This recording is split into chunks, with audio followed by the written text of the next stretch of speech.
මම මගේ යාළුවෙක් එක්ක ගත කරපු කාලේ සහ මම කරපු ඒ පොඩි නොහොඹිනා වැඩ දෙක තුනක් තියෙනවා. අක්කව අපි දැනගන්නේ දෙරණ ඩ්‍රීම් ස්ටාර් සීසන් 3 නේද? තරගවලත් එක්ක. මගේ ආච්චිලා තුන් දෙනෙක් ඉන්නවා. මම කොහොමද නැවතිලා හිටියේ සංගීතයෙන්.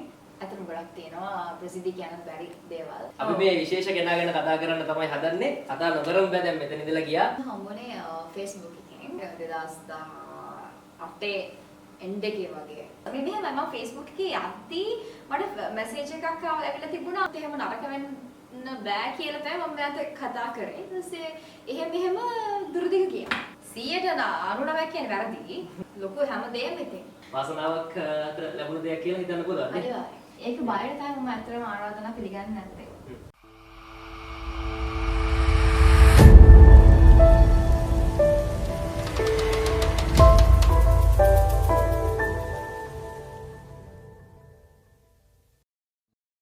රස කතා, කෙටි කතා, අර කතා, මේ කතා, ලොකු කතා, පොඩි කතා මේ හැම කතාවක්ම කතා කරන්න සෙට් වෙන තැන මෙල්බන් හන්දියට හැමදෙනාම සාදරයෙන් පිළිගන්නවා.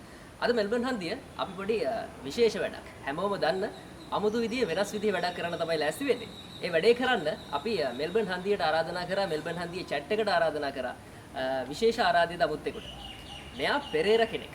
ලංකාවේ සංගීත ශාස්ත්‍රය ගත්තාම සංගීත ශාස්ත්‍රයේ පෙරේරා කියන නම සෑහෙන්න බද්ධව තියෙන දෙයක්. මොකද පෙරේරලා සෑහෙන්න ගොඩක් ඉන්නවා ලංකාවේ සංගීත ශාස්ත්‍රයේ විවිධ දක්ෂතා තියෙන. ගායන හැකියාව වෙන්න පුළුවන්, සංගීතය වෙන්න පුළුවන්. මේත් අන්න එහෙම දක්ෂතාවෙන් පරිපූර්ණ පෙරේරා කෙනෙක් හොයාගෙන තමයි අද අපි ආවේ. මෙයා බොහොම ලස්සන, ඒ වගේම ලංකාවේ සංගීත ශාස්ත්‍රයේ වර්තමානයේ නූතනයේ බොහොම ජනප්‍රිය ගායන ශිල්පිනියක්. ඒ වගේම මේ දවස්වල සමාජ මාධ්‍ය ජාලවල මෙයා සෑහෙන්න ජනප්‍රියයි.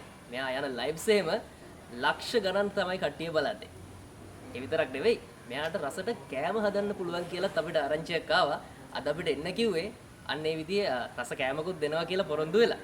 අපි අද ඇවිල්ලා ඉන්නේ වෙන කවුරුත් නෙවෙයි ලංකාවේ ජනප්‍රිය ගායන ශිල්පිනියක් වෙන ටෂ්රි පෙරේරා ගෙදරට තමයි ඇවිත් තියෙන්නේ. ටෂ්රි පෙරේරාත් එක්ක මෙල්බන් හන්දියේදී අද සෙට් වෙන්නේ අලුත් වැඩක් වෙනස් විදිහේ වැඩක් කරන්න. අපි ඇතුළට ගිහින් බලමු එයා ගෙදර ඉන්නවද මොකද කරන්න කියලා. එන්න නම් වට්ටියත් එක්ක මෙල්බන් හන්දියේ අද අපේ අලුත් වැඩේ මොකද්ද කියලා බලන්න. අපි යා.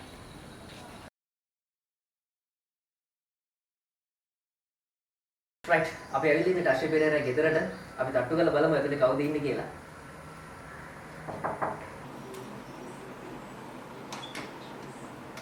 හලෝ අයිබෝන් අපි බරක් උනක් දන්නේ නෑ කමන්න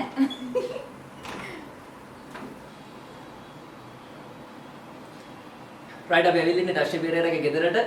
මේ ලස්සන ගෙදර තමයි ඇය ඉන්නේ. ඉතින් අපි අද මෙල්බන් හන්දියේ මේ කිව්වා වගේ අලුත් වැඩේට සෙට් වෙලා ඉන්නේ. අපේ පළවෙනි ගෙස්ට් පළවෙනි ආරාධිත අමුත්තිය තමයි ටෂ්රි පෙරේරා. අද එයත් එක්ක තමයි මේ වැඩේ යන්නේ. මොකක්ද මේ අලුත් වැඩේ වෙනස් වැඩේ කියලා බලන්න හදන්නේ. ලෑස්තිද වැඩේ? Okay. හරි අපි මෙල්බන් හන්දියෙන් අද අලුත් වැඩකට ලෑස්ති වෙලා ඉන්නේ කිව්වා වගේම වැඩේට හැමදේම ලෑස්ති. මෙතන පේන්න තියෙනවා චෙස් බෝඩ් එකක්. පොඩි වෙනස් වැඩක් කරන්න තමයි හදන්නේ. ටෂ්රික ලෑස්තිද වැඩේ? ලෑස්ති කරන්න. චෙස් හදලා තියෙනවද මෙතන? අවුරුදු 15ක් විතර කලින් ඇරලා තියෙනවා. මමත් එහෙමයි. මමත් ඉස්කෝලේ කාලේ ඇද්දට පස්සේ මේ චෙස් ගේම් එකක් කාලෙකින් ප්ලේ කරන්නේ. එතකොට මේ බැලුවම අපි දෙන්නම ඉන්නේ සේම් කන්ඩිෂන් නේ. ඒකින්ද වැඩේ ඉස්සරහට අරගෙන යන්න. මේ වගේ වෙනස් වැඩක් තමයි අද අපි කරන්න හදන්නේ. චෙස් ගේම් එකක් ප්ලේ කරන්න හදන්නේ ලංකාවේ ජනප්‍රියම ගායන ශිල්පිනියක් වන ටෂ්රි පෙරේරාත් එක්ක. ඒ ගමන් අපි පොඩි පොඩි දේවල් ටිකක් කතා කරන්න බලාපොරොත්තු වෙනවා. වැඩේ ඉස්සරහට යන්න ලේඩිස් ෆස්ට් කියලා. වැඩේ පටන් ගන්නකො.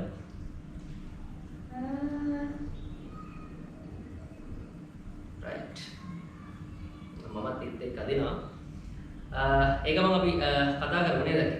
මේ අක්කගේ ගම් බලාදද? නෑ මගේ ගම පිළියන්දල. මගේ ඉස්කෝලේ මම ගාකිස්සේ. ඉතින් මගේ ගම් පිළියන්දල. මේ මගේ හස්බන්ඩ්ගේ ගෙදර. ගෙදර මෙහෙනේ. මේ පාදුක. පාදුක. රයිට්.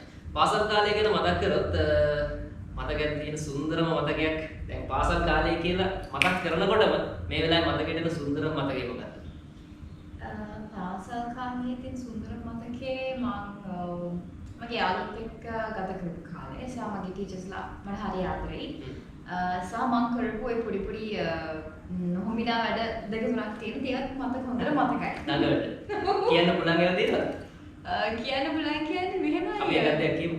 හරි ඒ වගේ එකක් කියන්නේ ඒක සාමාන්‍යයෙන් කවුරුත් කරන වැඩක්. කියන්නේ අම්මිගේ පර්ස් එකෙන් කීයක් කරගෙන ගිහිල්ලා මේ මම දන්නේ නැහනේ 500ක් කියන්නේ ඒකල් ලොකු ගානක්. ඉතින් අම්මි ලයිට් බිල ඇතුළේ උතල තිබ්බ 500. මම ඕක ලයිට් බිල අරගෙන ඇතුළේ සල්ලි 500 කොලේ අරගෙන දැන් නම් 5000ක් වගේ ඇතිනේ. අරගෙන මං ඉස්කෝලේ ගිහිල්ලා ඉස්කෝලේ ඉවර ගමන් කැන්ටින් එකෙන් යාළුවෝ 10ක් විතර අරගෙන කැන්ටින් එකට ගිහිල්ලා අයිස්ක්‍රීම් දෙකක් කිල්ලුවේ 500ෙන්ම. නෑ 500ෙන්ම කියලා අයිස්ක්‍රීම් ඉල්ලුවා. ඉතින් 500ෙන්ම අයිස්ක්‍රීම් කොහොමද මෙයා කියන්නේ පොඩිනේ මම දන්නේ නෑනේ. ආන්ටි කිව්වා කොහෙන්ද මේ කියලා. ඊට පස්සේ මං කිව්වා අම්මි දුන්නා කියලා. අම්මි දුන්නා කියලා ආන්ටි කිව්වා යා මැඩම් ගාවට කියලා මම මැඩම් ගාවට එක්කන් ගියා. ඊට පස්සේ ගොඩක් දිග කතාවක් නිසා අම්මි ඉස්කෝලේට ඇවිල්ලා අම්මි කෙලිම ගියා මේ මගේ බිල ගෙවන්න තියෙන සල්ලි තමයි මැඩම් මෙයා බබා හොරකම් කළා කියලා කිව්වා ගුටි කෑවා. දැන් අර කියමු මේ 500 දැන් 5000ක් වගේ වෙනවා කිව්වනේ. ඔව්. ඒක 5000ක්ද 50000ක්ද කියලා තීරණය වෙන්නේ මේ 500 හොරෙන් ගත්ත කාලය යනනේ. රයිට් මේ දැන් අපි ටෂ්නි පෙරේරා වඳුරන්නේ ගායිකාවක් විදිහටනේ. මම නිවැරදි නම් අක්කව අපි දැනගන්නේ දෙරණ ඩ්‍රීම් ස්ටාර් සීසන් 3 නේද? තරගවලත් එක්ක. දැන් ඔය ගායිකාවක් වෙනවත් එක්කම මේ ඊට කලින් එන පාසල් කාලේ අපි කතා කරන්නේ පාසල් කාලෙත් එක්ක ආපු ගමනක් ඇති. පොඩි කාලේ බලාපොරොත්තුවක් තිබ්බද මම කවදා හරි මෙහෙම රටම දන්න ගායිකාවක් වෙනවා මෙහෙම ජනප්‍රිය කෙනෙක් වෙනවා කියලා නැත්නම් මේක මේ අහම්බෙන් මේ ආපු ගමනක්? අහම්බෙන් තමයි. මේක අහම්බෙන් කියන්නේ මම චූටි කාලේම සංගීත ශාස්ත්‍රයේට කියන්නේ මගේ සීයා මගේ ආච්චිලා තුන්දෙනා මම මතක් කරන්නේ මගේ ආච්චිලා තුන්දෙනෙක් ඉන්නවා. ඒගොල්ලන් අයර්ලන්ඩයේ නොර්වේගේ සංස්කෘතික සුබිනගේ ආශ්‍රිත තුන්දෙනාම ළමා පිටියේ ගායකව ඒ ශ්‍රේණියේ ගායකවන්. ඉතින් මගේ සීයා වික්ටර් දලුගම ඔහු මියුසික් ඩිරෙක්ටර් කෙනෙක්. ඉතින් මම සංගීත පසුබිමක හැදුන නිසා මම කොහොමත් සංගීත පැත්තෙන් හරි සංගීතයට කැමැත්තෙන් හිටියේ. සාමාන්‍ය ගීත ගායනා කරලා චුටි කරන්න පුළුවන්. ඒ ඇරෙන්න මම ඩ්‍රීම් ස්ටාර් එකට යන්න ඕනේ කියලා එහෙම හොප්ස් තිබ්බේ නෑ. මම ආසාවෙන් හිටියේ ස්ටාර් කෙනෙක් වෙන්න. මොකද ඒ කාලේ ස්ටාර්ස් වෙලා හිටියානේ. ඇඩික්ට් වුණානේ කට්ටිය. ඉතින් ඒ දේත් එක්ක මම ඩ්‍රීම් ස්ටාර් සීසන් 1 සීසන් 2 මගේ ෆෑන්ස්ලා මම ඒගොල්ලන්ගේ ෆෑන් කෙනෙක්. ඉතින් එහෙම බලද්දි මම ඉතින් නිකන් මම කට්ටිය කියන්නේ මගේ ෆැමිලි මෙම්බර්ස් ලගේ මම එහෙම කමක් නැද්ද මම ගියාට කියලා ඒගොල්ලන් ගන්න මම සිං කරන්න පුළුවන් කියලා හොඳට මම මෙච්චර දුර එයිද කියලා දන්නේ නැහැ. ඒ කියන්නේ මේ පාසල් කාලේම සංගීතයේ ගීත ගායනයේ විෂයක් විදිහට හදාගන්න සංගීතය හදලා මම පළවෙනි ස්ථානයේ සම්පූර්ණ දෙන සහ පද්‍ය ගායනත් පුළුවන්. ඒක මම ෆස්ට් ප්ලේස් එකට සාහන ගත්තා. ඒ වුණාට අම්මිලා හැම හිතුවේ නෑ මොකද මේ කම්පිටිෂන් එක කියන්නේ ඩ්‍රීම් ස්ටාර් කියන්නේ ලොකු වේදිකාවක සිං කරන්න පුළුවන්ද කියන එක අම්මිලට සැකයක්. කියන්නේ ඒකට සාහන දේවල් තියෙනවානේ. ඉතින් ලැජ්ජාව තියෙන්න බෑ. පර්සනැලිටි හැමදේම තියෙනවානේ. ඉතින් මම හිතනවා ඉතින් ඔහොම තමයි ජීවිතේ ගියේ. හිතුවවත් නැති තැනකට ආවා. දැන් අද මේ ඉන්න තැනත් එක්ක බලද්දී එදා ඒ ඩ්‍රීම් ස්ටාර් තරගාවලියට මේ ඇප්ලිකේෂන් එකක් යවන මොහොතක් ඇතිනේ. එතන ඉඳලා අද වෙනකම් බලද්දී මොකද හිතෙන්නේ? ඇත්තටම සතුටුයි ගොඩක්. ගොඩක් සතුටුයි කියන්නේ පිටිපස්ස ගොඩක් කියන්නේ මම ඒ පැත්ත හැල්ලා බලද්දී මගේ පාස්ට් එක බලද්දී සෑහෙන දුරක් මම ඇවිල්ලා තියෙනවා. ඒ ආපු ගමන පිටිපස්ස සෑහෙන පිටිසක් මට උදව් කරා. ඉතින් ඒගොල්ලෝ ගොඩක් මතක් කරන්න ඕනේ මේ වෙලාවේ මගේ දෙමව්පියෝ, මගේ අක්කා, මගේ අයියා සියලුම ගොඩක් දෙනා මට උදව් කරා, මගේ ආච්චිලා. ඉතින් එහෙම උදව් කරන අතර මට මම පොඩක් නැවතුණා. බ්‍රේක් එකක් දුන්නා. දැන් අවුරුදු 2කට විතර කලින් මම කොහොමද නැවතිලා හිටියේ සංගීතයෙන්. නමුත් මගේ හස්බන්ඩ් නිසා මම පටන් ගත්තා. ඉතින් එයාට ස්තුතිවන්ත වෙනවා. පිටෙන් ටික ටික එනවා. දැන් වැඩේ මූලික අරමුණ අමතක වෙන්න බෑ. දැන් මේ අවුරුදු 15කට පස්සේ දිග අරගත්ත චෙස් බෝඩ් එකේ මේ දැන් ඔයාගේ අවස්ථාව තියෙන්නේ. මේ වැඩේ අනාතරේ තමයි අපි මේ කතාව ගන්න ඉතුරු වෙලා ඉන්නේ. අනාතරේ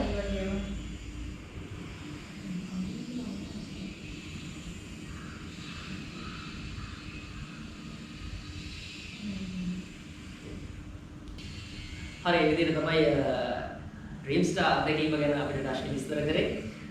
ඊළඟට චෙස් තරගයත් ඒ අතර වාරේ ටික ටික ඉස්සරහට යනවා නේද? රයිට්. ඒ අතරේ මම කැමති අක්කේ දැනගන්න ජීවිතේ මෙතෙක් ලැබුණු හොඳම ඇගීම මොකක්ද? හොඳම ඇගීම. සාමාන්‍යයෙන් ඇගීම් ලැබෙන්නේ අඩුවෙන්නේ නේ? හොඳම කියලා ඇගීමක් ඇත්තටම මගේ ජීවිතේ මට හම්බ වෙලා තියෙන එකක් නෑ. එකක් කියලා නෑ. මට ගොඩාක් හොඳ දැන් මගේ ශාස්ත්‍රයේ මම ගත්තොත් සංගීත ශාස්ත්‍රයේ ඉන්න හොඳම ලෙජන්ඩ්ස් ලාගෙන් මට හොඳටම ඇගීම හම්බ වෙලා තියෙනවා. ඉතින් ඒ පැත්තෙන් ගොඩාක් සතුටුයි මට. මොකද ගොඩාක් මොහොතින් බෙක් සර්ට් පුතා ගොඩාක්ම අගයලා තියෙනවා. ඉතින් ගොඩාක් වර්ණනා කරනවා සමමාව. ඉතින් සහ ඔහු මේ ළඟදී මට හම්බුණා මෙල්රොයි ධර්මරත්න අංකල්. ඉතින් ඒ අංකල්ත් ඒ විදිහටම මාව ගොඩක් මාව අප්‍රීෂিয়েට් කරනවා. ඉතින් ඒක පුදුමාකාර සතුටක්. මොකද කොහමද දන්න කැරක්ටර්ස්. ඉතින් එහෙම අයගෙන් ඇගීමක් ලැබෙනවා කියන්නේ ඉතින් සතුටුයි. දැන් මේ මෙල්බන් හන්දියට අද අපිත් එක්ක මේ අලුත් වැඩේට එකතු වෙලා ඉන්නේ රෂ්ටි පෙරේරා. මෙච්චර ලස්සන කටහඬක් තියෙන ගායිකාවක්. ඉතින් එහෙම ගායිකාවක් මේ මෙල්බන් හන්දියට හාහා පුරා කියලා සෙට් වෙච්ච වෙලාවේ පොඩි ගීතයක කොටසක් ඇහුවේ නැත්නම් ඒක මේ ලොකු අඩුපාඩුවක් කියලා මට හිතුණා. පොඩි ගීතයක කොටසක් කියමුද? හරි. මගේ ගීතයක් කියන්න. මහ කලවරයි අතුරුයි මේ තුන් හිතම වැහෙන කඳුළු කැට මහ මෙරයි නුඹේ නමට හිත හැදුවේ මමයි දුක හිතුනේ මටයි තුන් තිස් පැව ගලප ගන්න බැරි පදවලක් වගේ කවි හිත. ලස්සනයි. බොහොම ස්තුතියි මගේ අහිංසක ඉල්ලීම ඉෂ්ට කරාට. රයිට් අපි වැඩේ ඉස්සරහට යමු. මේ මට කියන්න දැන් සෑහෙන ශිල්පීන් ප්‍රමාණිකකින් ප්‍රවීණයන්ගෙන් ඇගීම් හම්බුණානේ. ඒ වගේම මේ ශාස්ත්‍රයේ ඉන්නකොට ශාස්ත්‍රයේ පොදු කාරණාවක්නේ. කලා ශාස්ත්‍රයේ නෙවෙයි ඕනම ශාස්ත්‍රයක පොදු කාරණාවක් අපිට යම් යම් අවස්ථාවල හිත රිදීම් ඇති වෙන්න පුළුවන්. අකටත් එහෙම වෙච්ච අවස්ථා තියෙනවා. ගොඩක් තියෙනවා. අතන ගොඩක් තියෙනවා ප්‍රසිද්ධි කියන්න බැරි දේවල්. එහෙම වුණොත් ඒ කැරක්ටර්ස් වලට හානියක් වෙන නිසා මම මේක කියන්නේ නැහැ. ඉතින් ගොඩක් දේවල් තියෙනවා. මොකද අපි මේ ශාස්ත්‍රය ගත්තොත් මේ ශාස්ත්‍රය නෙවෙයි හැම ශාස්ත්‍රයකම අපිට විවිධාකාර මිනිස්සු අපිට මූව් වෙනවා. හම්බ වෙනවා. ඉතින් ඒගොල්ලන් එක්ක එහෙම හික්මන අමනාපකම් තියාගන්නත් බෑ. මොකද අපි මේ ශාස්ත්‍රයේ ඉන්න ඕනේ. ඉතින් හැම දෙයක්ම දරාගෙන මිනිස්සු අපිට වෙනස් කරන්න බෑ හදන්න. කියන්නේ ඒගොල්ලන්ව චේන්ජ් කරන්න බෑ අපිට. ඇඩ්වයිස් කරන්න බෑ. ඉතින් මම හිතන්න ඕනේ මම හිතන්නේ මගේ වැරද්දක් නැත්තම් මම යන ගමන හරිනම් මොන බාධකාවක් මොන බැන්නත් කොහොම වුණත් ප්‍රශ්නයක් වෙන්නේ නැහැ මම හරිනම්. මම ඒක ගණන් ගන්නවා. ඒක මම හිතන්නේ මේ අලුතෙන් ශාස්ත්‍රයට එන කෙනෙකුට උනත් ලොකු ආදර්ශයක් විදියට ගන්න පුළුවන් නෑ. ගොඩක් වෙලාවට කලා ශාස්ත්‍රය නෙවෙයි විශේෂයෙන් ඕනම ශාස්ත්‍රයක ඒ වගේ මේ විවිධ විදිහේ හිත රිදීම් හැලහැප්පීම් ගැටලු ඉවසීම තමයි මම හිතන්නේ හොඳම දේ. හොඳම උත්තරේ. රයිට්. ඒත් එක්කම මෙතන දැන් අක්ක කතාවේදී කිව්වා කාලයක් මියුසික් නවත්තලා ඉඳලා යම් විශේෂ කෙනෙක් හින්දා ආයෙ මියුසික් පටන් ගත්තා කියලා. අපි මේ විශේෂ කෙනා ගැන කතා කරන්න තමයි හදන්නේ. කතා නොකරමු බෑ දැන් මෙතන ඉඳලා ගියා. මම හිතුවා වගේම මටත් වඩා හොඳ ක්‍රිකට් ලෝලියෙක් කියලා කියන්න පුළුවන්. අයියා නැත්නම් ආදරණීය සැමියා හම්බෙච්ච විදිහ ගැන කියමුකෝ. හස්බන්ඩ් හම්බුනේ Facebook එකෙන්. මගේ කොයි කාලේ වගේ? දැන් 2018 එන්ඩ් එකේ වගේ හම්බුනේ. ඉතින් හම්බ වෙලුනේ Facebook හරහා. ඉතින් ඒ හම්බුනේත් මම අනුෂ්‍ය සමරනායක අංකල් වදන්නා. අංකල්ව මම අනුෂ්‍ය අයියා මම මේ Facebook එකේ මම Facebook එකේ යද්දී මට මැසේජ් එකක් ආවිල්ලා තිබුණා ගයන් මගේ හස්බන්ඩ්ගෙන් මම පොඩක් එන මම සාමාන්‍යයෙන් මම එතකොට ටිකක් සමාජික මාව දාන්න නිසා මම වැඩියෙන්ම මැසේජ් රිප්ලයි කරන්න යන්නේ නැහැ. මොකද වෙලාව කියන්නේ මට පොඩක් එයා ගැන හොයන්න හිතුණා. ඊට පස්සේ මම එයා ගැන හොයද්දී අනුෂ අයියාගේ Facebook කියන්නේ එයාගේ යාළුවෙක්. ඉතින් පොඩක් ඒක දාන්න නිසා මම අනුෂ අයියව කවුද කියන අනුෂ අයියව දන්නවනේ. එයා හොඳ කෙනෙක් කියන එක. ඉතින් මම මම හිතන්නේ මම කියන්නේ ගයානුත් එහෙම නරක වෙන්න බෑ කියලා තමයි මම මෙයාට කතා කරේ. ඊට පස්සේ එහෙම දුරදිග කියනවා. දැන් ඒකත් බලන්න මේ අහමු සිදුවීමක් කියන්නේ දැන් ජනප්‍රිය කාලෙක දවසට මම හිතන්නේ මැසේජස් 100ක් 200ක් සමහරට ඊටත් වඩා වැඩි ප්‍රමාණයක් එන අතරේ අයියාගේ මැසේජ් එකටම රිප්ලයි කරන්න හිතුනේ නෑ මෙහෙමයි. මම ඒ කාලේ ජනප්‍රිය වුණාට මම සංගීතය නවත්තලා තිබ්බේ. ෂුට්ට මම කරේ. ඉතින් ඒක තමයි මම කියන්නේ අර ලැබීම අර ඒ කියන්නේ අර මොනවද කියන්නේ දෛවය. අද ඒ ගැන මොකද හිතෙන්නේ? ඊට පස්සේ සැමියා වුණා දැන් ආකගේ සැමියා අද මොකද අයියා ගැන හිතෙන්නේ? මෙහෙමයි ඇත්තටම එයා මට ලොකු හයියක්. හයියක් කියන්නේ මගේ මුළු පරම්පරාව මුළු පවලම දන්නා ඒක.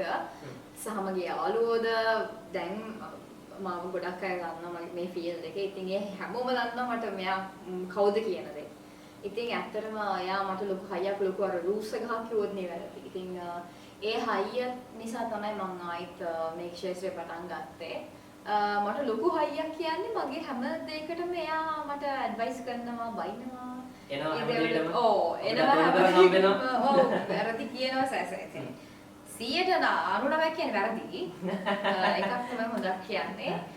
ඒක ඉතින් එයා අහගෙන ඉන්නවා.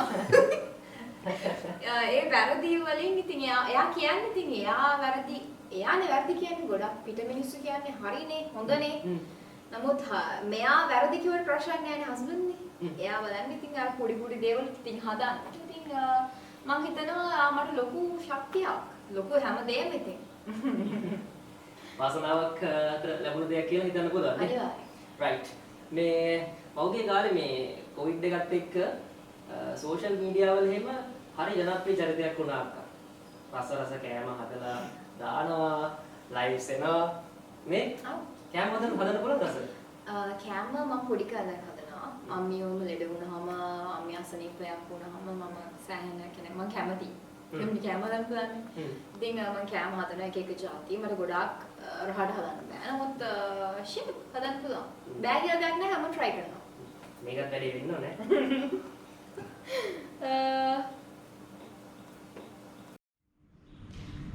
රයිට් අපි මෙල්බර්න් හන්දියේ අලුත් වැඩෙත් එක්ක එකතු වෙලා ඉන්නේ. චෙස් ගේම් එකත් ටික ඉස්සරහට යනවා. දැනට නම් මට සතුටුයි මම ඉස්සරහින් ඉන්නේ. බලමු නේද ඉදිරිය වෙද්දි මොකද වෙන්නේ කියලා. හකි අපි තව සින්දුවක කොටසක් අහමුද? ලස්සන හින්දි සින්දුවක් කියමු. හරි.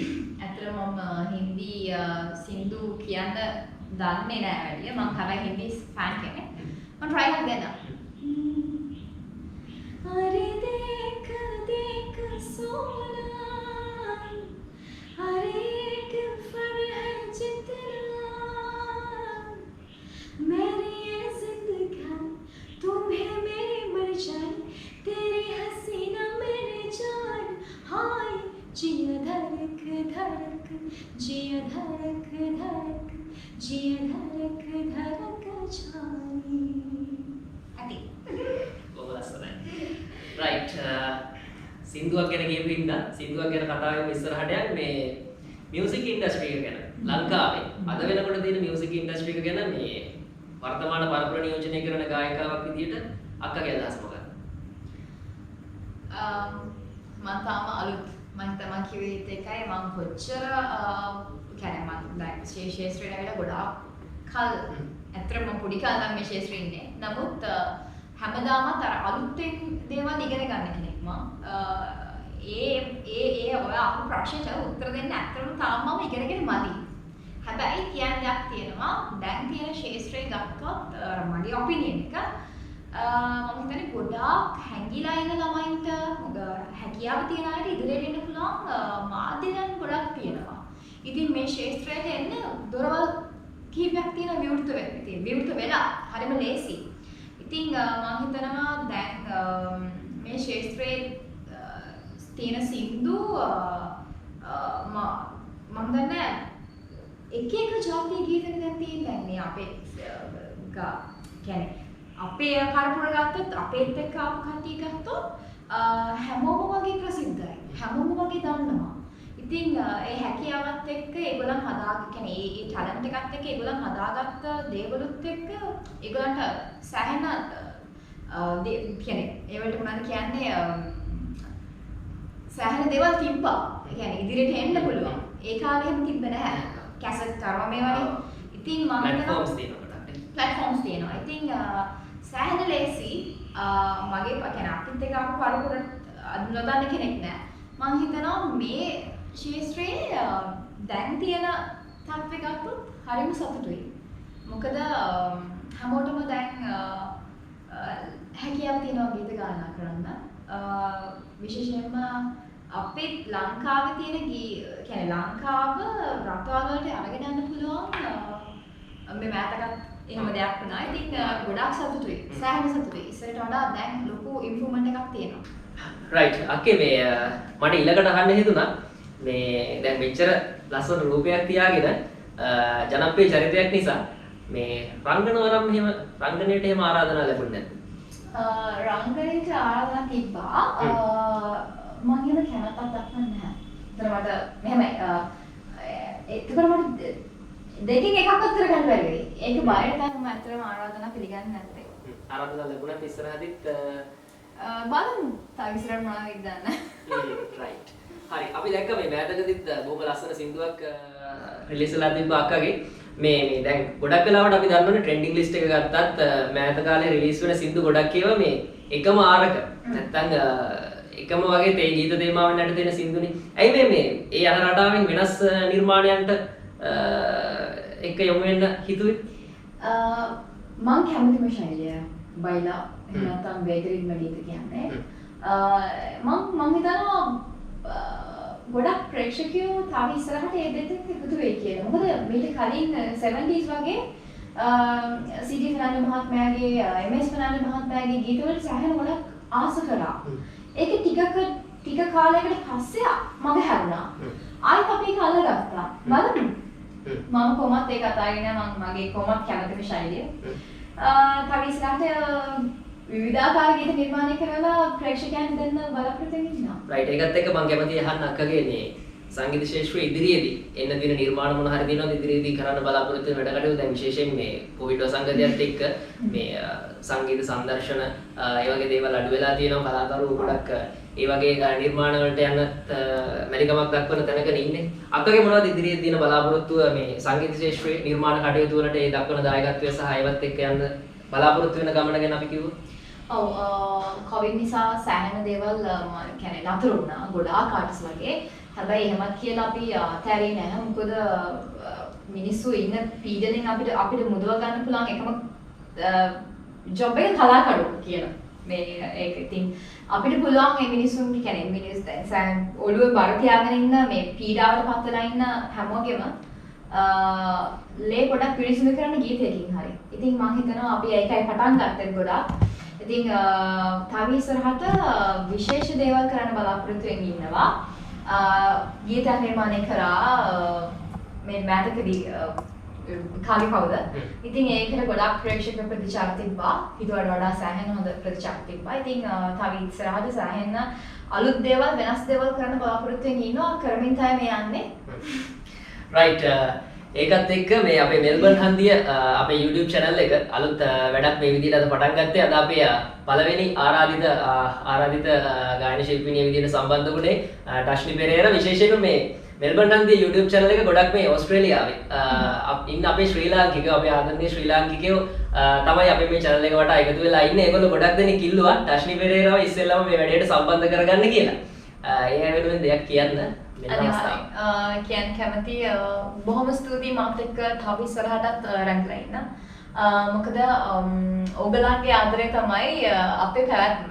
ඉතින් ඒ ආදරය හැමදාටම තියාගන්න ඒක අපි කියන්නේ ඒකට ස්තුතියක් විදිහට තමයි අපි එක විවිධාකාර ගීත ඔයගලන්ට දායාද කරන්නේ. ඉතින් රැඳෙන්න කියලා ආරාධනා කරන හැමදාමත් අපිත් එක්ක